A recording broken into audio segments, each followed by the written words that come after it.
Hello दोस्तों, मैं कल जो है आपको फीमेल रिप्रोडक्टिव ऑर्गन के बारे में बताया, फिर उसके बाद जो है मेमोरी ग्लैंड के बारे में बताया।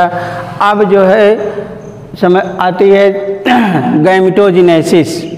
गैमेटोजेनेसिस हिंदी में कहते हैं इसे युग्माणु जनन ना, युग्माणु जनन। आप सबसे पहली परिभाषा लीजिए, युग्माणु जनन या गैमेटोजेनेसिस किसे कहते हैं ना। गोनैड्स में गैमीट के निर्माण की प्रक्रिया को जो है गैमेटोजेनेसिस कहते हैं, युग्माणु जनन कहते हैं। क्या कहते हैं, एक बार दोबारा परिभाषा। गोनैड्स में गैमीट सेल के निर्माण की प्रक्रिया को गैमेटोजेनेसिस कहते हैं। गैमेटोजेनेसिस दो प्रकार का होता है, पहला शुक्राणु जनन स्पर्मेटोजेनेसिस और दूसरा अंडाणु जनन और oogenesis, इंग्लिश में इसे oogenesis कहते हैं। पहला क्या स्पर्मेटोजेनेसिस, दूसरा oogenesis। हिंदी में कह लीजिए शुक्राणु जनन और अंडाणु जनन। ठीक, अब उसके बाद जो है गैमीट दो प्रकार के होते हैं। पहला जो है मेल गैमीट जिसे हम और आप क्या कहते हैं स्पर्म, दूसरा फीमेल गैमीट जिसे हम और आप क्या कहते हैं अंडाणु या ओवम। तो सबसे पहले हम आइए देखते हैं शुक्राणु जनन स्पर्मेटोजेनेसिस। अब इसकी परिभाषा देखिए, शुक्राणु जनन की परिभाषा। टेस्टिस में शुक्राणुओं के बनने की प्रक्रिया को जो है शुक्राणु जनन या स्पर्मेटोजेनेसिस कहते हैं। टेस्टिस में शुक्राणुओं के बनने की प्रक्रिया को शुक्राणु जनन या स्पर्मेटोजेनेसिस कहते हैं। ये आपका जो है, ये मान लीजिए डिप्लॉयड मेल गैमीट सेल है। इसमें जो है ये प्राइमोर्डियल सेल कहलाता है, प्रारंभिक सेल कहलाता है। और इसमें जो है मल्टीप्लिकेशन होता है, विभाजन होता है। और वह कौन सा विभाजन होता है, माइटोसिस, जिसे हिंदी में कहते हैं समसूत्री विभाजन। ये डिप्लॉयड सेल है आपकी, इसमें जो है माइटोसिस की प्रक्रिया होती है। माइटोसिस की प्रक्रिया के बाद दो सेल बनते हैं।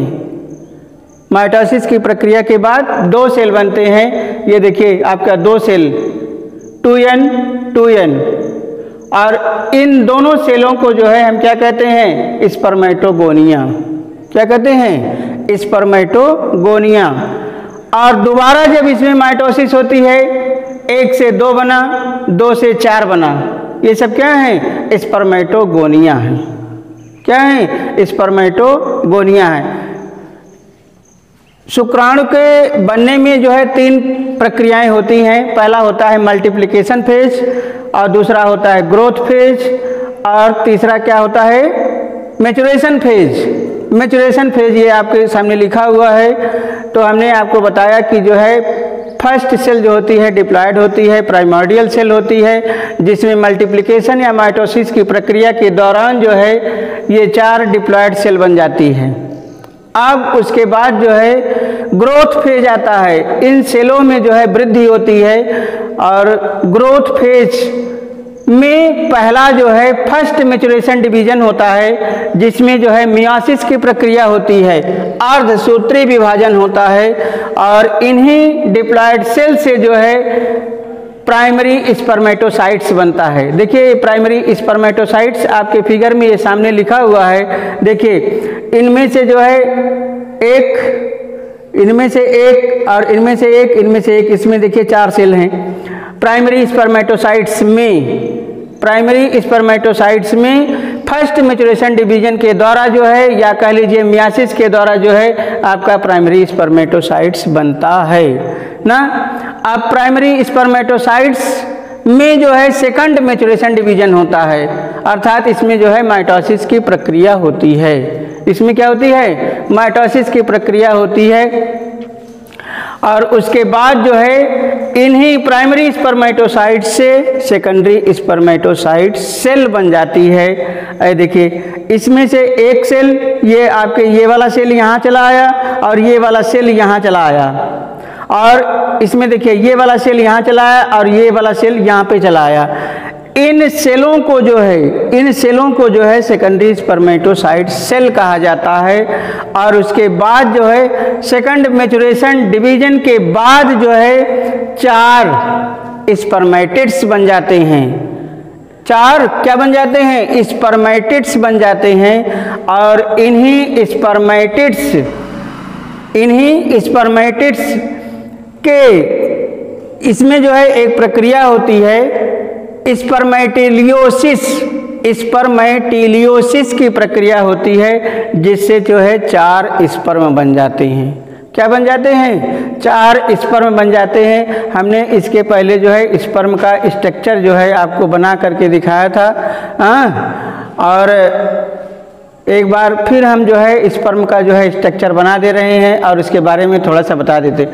आप लोग इसमें ध्यान दीजिए, 3 फेज होते हैं। पहला जो होता है प्राइमर्डियल सेल में मल्टीप्लिकेशन होता है, माइटोसिस की प्रक्रिया होती है जिससे 2 सेल बनते हैं, फिर 4 सेल बनते हैं, अर्थात 2 बार माइटोसिस की क्रिया होती है। कितनी बार? 2 बार। उसके बाद ग्रोथ फेज आता है जिसमें फर्स्ट मैच्योरेशन डिवीजन या मियासिस की प्रक्रिया होती है, जिससे जो है प्राइमरी स्पर्मेटोसाइट सेल बन जाती है। फिर उसके बाद जो है सेकंड मैच्योरेशन डिवीजन आता है और वो माइटोसिस की प्रक्रिया होती है, जिससे सेकेंडरी स्पर्मेटोसाइट्स बन जाते हैं। सेकेंडरी स्पर्मेटोसाइट्स से जो है 4 स्पर्मेटिड्स बन जाते हैं और स्पर्मेटिलियोसिस प्रक्रिया के द्वारा जो है 4 स्पर्म बन जाते हैं। यहाँ पर जगह नहीं था बोर्ड में, इसलिए हमने उसका फिगर नहीं बनाया और यहाँ पर फिगर बना दे रहे हैं। 4 स्पर्म बन जाते हैं और स्पर्म बनने की प्रक्रिया को जो है स्पर्मेटोसिस कहते हैं, शुक्राणु जनन कहते हैं। और फिगर हम शुक्राणु का एक बना दे रहे हैं।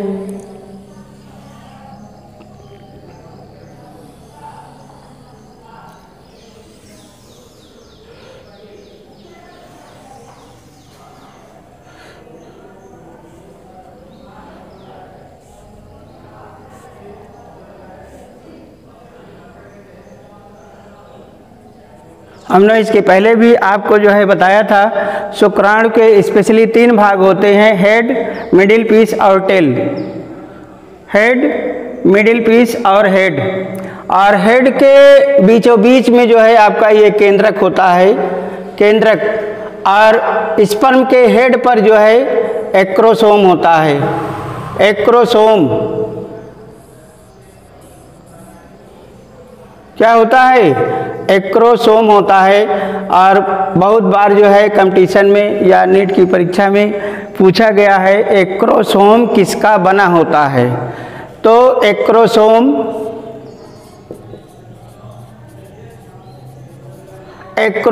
जो है गाल्जी बॉडी का बना होता है। आप लोग हमेशा इसको ध्यान दीजिए। Golgi body is a part of cell. Cell का एक पार्ट होता है जिसका एक्रोसोम बना होता है। और उसके बाद जो है ये न्यूक्लियस है, आपके बीच में है, ये हेड के बीच में है। और दूसरा पार्ट आता है मिडिल पीस। मिडिल पीस में जो है ये देखिए माइटोकॉन्ड्रिया की संख्या होती है। माइटोकॉन्ड्रिया की संख्या अधिकतम होती है, क्योंकि स्पर्म जब जो है ओवम को फर्टिलाइज करने के लिए जाता है तो उसको एनर्जी की काफ़ी आवश्यकता होती है। और जब इसमें माइटोकॉन्ड्रिया में जो है श्वसन की क्रिया के द्वारा जो है एनर्जी प्रोड्यूस होती है, एनर्जी प्रोड्यूस होती है। और यह जो है प्रक्रिया जो है माइटोसिस, माइटोकॉन्ड्रिया में होती है, जिससे एनर्जी का प्रोडक्शन होता है। और ये काफ़ी एनर्जी इसको चाहिए अंडाणु को जो है फर्टिलाइज करने के लिए। अब ये एक प्रश्न और पूछा जाता है, ये जो है मिडिल पीस किसका बना होता है? माइक्रोट्यूब्यूल्स का बना होता है। ये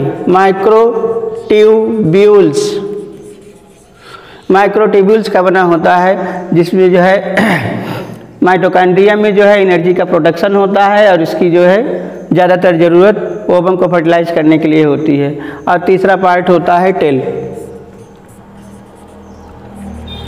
हमने जो है आपको निषेचन की परिभाषा भी इसके पहले बताई थी और निषेचन की परिभाषा एक बार फिर बता दे रहा हूँ, इसको सुन लीजिए ना। जब शुक्राणु के केंद्रक और अंडाणु के केंद्रक मिल जाते हैं तो इसे हम क्या कहते हैं, निषेचन या फर्टिलाइजेशन कहते हैं। और ये जो है आपका शुक्राणु, यहाँ 4 शुक्राणु बनेंगे। यहाँ पर जो है स्पर्मेटिड्स जितने भी बने हुए हैं, एक एक स्पर्मेटिड्स के द्वारा जो है एक एक स्पर्म बने हैं ना। और ये फिर जो है एक बार रिवीजन कर दे रहा हूँ, शुक्राणु जनन, शुक्राणुओं के बनने की प्रक्रिया को जो है शुक्राणु जनन कहते हैं। और यह जो है 3 फेज में कंप्लीट होता है। पहला फेज है मल्टीप्लिकेशन फेज या माइटोसिस, डिप्लॉयड सेल से जो है डिप्लॉयड सेल बन रही है, 1 सेल से 2 सेल, 2 सेल से 4 सेल बन रही है। और दूसरा फेज आता है ग्रोथ फेज, जिसमें जो है फर्स्ट मैच्योरेशन डिवीजन या मियासिस की प्रक्रिया होती है और जिससे जो है प्राइमरी स्पर्मेटोसाइट सेल बन जाती है। और उसके बाद जो है सेकंड मैच्योरेशन डिवीजन आता है और यह प्रक्रिया माइटोसिस के द्वारा होती है, जिससे जो है सेकेंडरी स्पर्मेटोसाइट्स बन जाता है। और ये एक सेकेंडरी स्पर्मेटोसाइट से 2 स्पर्मेटिड्स बन जाते हैं और इससे भी 2 बना, इससे भी 2 बना, अर्थात 4 स्पर्मेटोसाइट्स बन गए। और इन्हीं 4 स्पर्मेटिड्स में स्पर्मेटिलियोसिस प्रक्रिया के द्वारा जो है 4 स्पर्म बन जाते हैं। ये है आपका स्पर्म का फिगर। और दोस्तों कल आगे जो है हम आपको oogenesis बताएंगे, अंडाणु जनन। धन्यवाद।